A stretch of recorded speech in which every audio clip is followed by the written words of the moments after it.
All right, let's dive right into this explainer. Today, we're looking at a totally fascinating and honestly kind of wild paradox unfolding in modern medicine right now. On one side, we are witnessing these massive, hyper-regulated pharmaceutical successes. And then, colliding head-on with that is this explosive, completely underground market of healing peptides. And caught right in the middle of this collision, shifting 2026 FDA regulations, desperately trying to make sense of all the chaos. So that brings us to the core question we're tackling today. What actually happens when miracle weight loss drugs and underground healing peptides collide with FDA regulations? Think about it. On one hand, you've got the multi-billion-dollar world of big pharma. We're talking massive, incredibly rigorous clinical trials. But on the other hand, you've got the legally gray Wild West of biohacking, where people are literally injecting poorly understood compounds just hoping for Wolverine-like healing. Today, we're going to bridge these two vastly different worlds. Here's the game plan for how we're going to break this all down. First up, the weight loss titans. Then we'll dive into Retatrutide triumphs and risks. After that, we'll pivot over to the BPC 157 healing hype, take a hard look at the great evidence divide, and finally unpack the 2026 regulatory reckoning. Let's get into it. Okay, Section 1, the weight loss titans, Big Pharma's hyper-tested blockbusters. Now, to really set the stage, let's look at the heavily regulated domain of GLP-1 and GIP weight loss peptides. This is where the science is unbelievably rigorous. The sample sizes are huge, and the clinical outcomes are literally changing the face of global healthcare. Just look at this data from the SURMOUNT-5 trial. It's a massive study comparing two absolute industry titans, tirzepatide and semaglutide. In a trial of 751 participants, those taking tirzepatide saw an average weight reduction of 20.2% at week 72.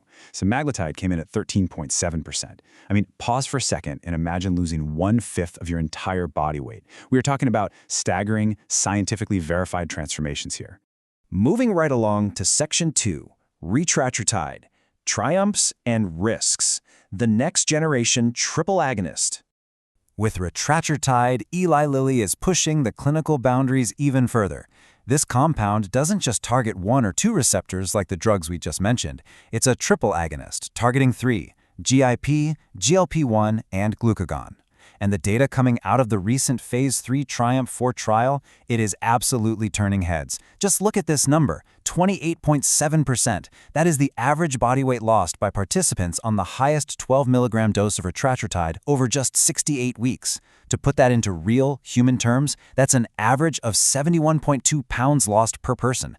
It's an unprecedented, almost unbelievable level of efficacy in obesity management. But here's the thing about peptides. They often have pleiotropic effects. That's just a fancy way of saying they do way more than just one thing in the body.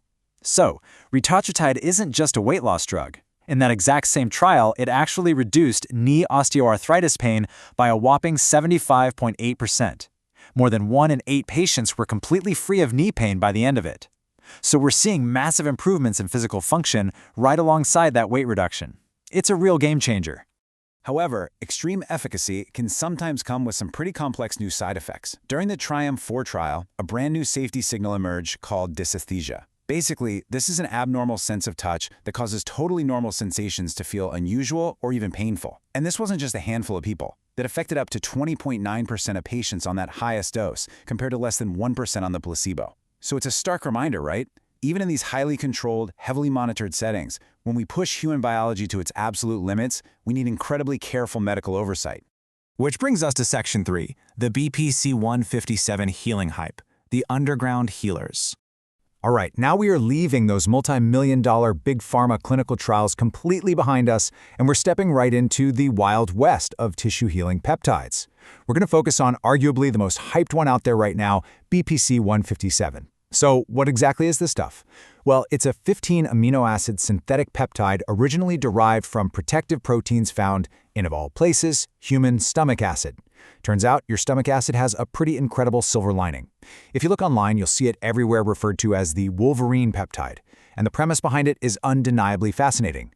The thinking goes, if this protein fragment can protect the stomach from highly corrosive acid, what could it do elsewhere in the body? And in animal models, the results are wild, showing rapid regeneration of muscle, tendon, and even nerve tissue. But, as always, here is where things get complicated. Let's talk about angiogenesis.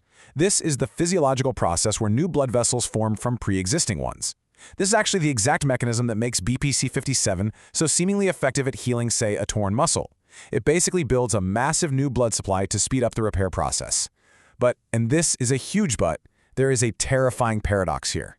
Angiogenesis is the exact same mechanism that tumors hijack to grow and spread.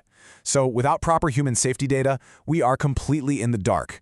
We simply don't know for sure if this peptide is a miracle healer or if it's a massive risk for abnormal cell growth.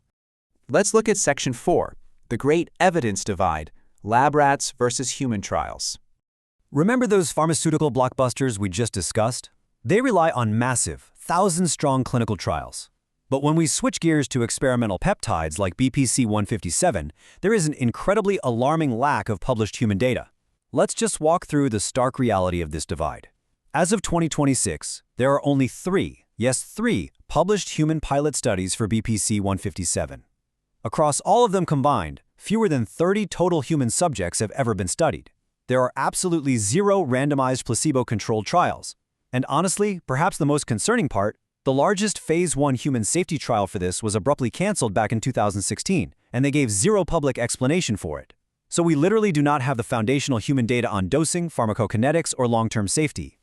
When you put these two peptide worlds side by side on a screen, the contrast is just jarring. On one side, you have the Retatrutide trials, over 5,800 participants closely monitored by medical professionals for years. And on the other side, BPC-157 trials, fewer than 30 published human subjects total. It perfectly illustrates the massive gaping canyon between a rigorous FDA-approved pathway and the totally uncontrolled anecdotal public experiment that's currently happening all over the internet. And that brings us to Section 5, the 2026 Regulatory Reckoning, Compounding Pharmacies and FDA Oversight. Because the demand for these healing peptides is skyrocketing, and the actual clinical evidence is so abysmally low, the government is finally stepping in.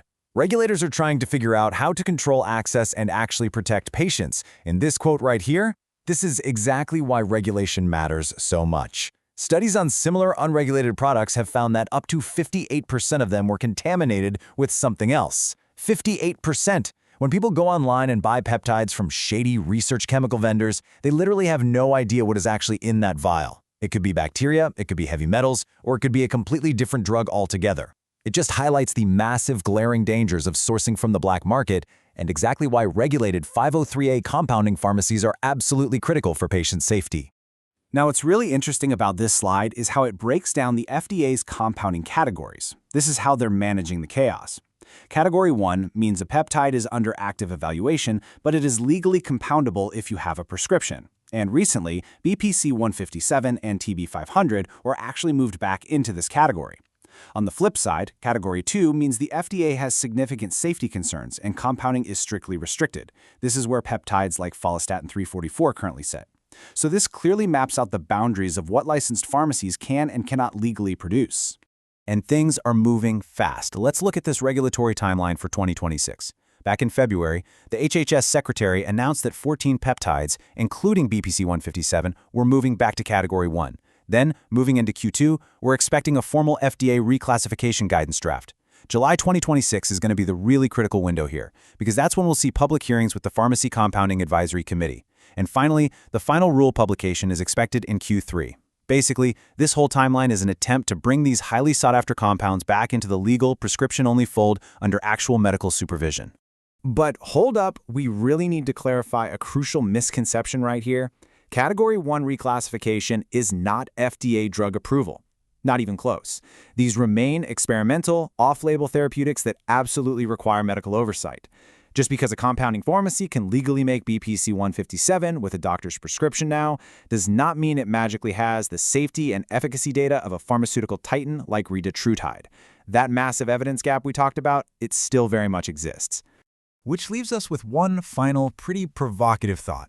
As these legal pathways reopen in 2026, is the clinical science finally going to catch up to the internet hype? Or are we simply entering a new, slightly more regulated phase of a massive, uncontrolled peptide experiment?